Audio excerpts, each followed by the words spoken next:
তাহার অপরাধ নাহি, কিন্তু তুহু যে কহনি হাম কর্ণক রাখিতে নাহি পারব, তব তুহু এক উপায় করব।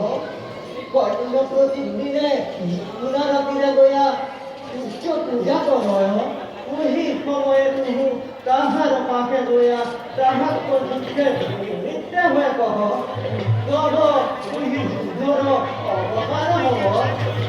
তুহু কালি প্রাণ গয়া যুগরাবে কর্ণক সাক্ষাৎ করব।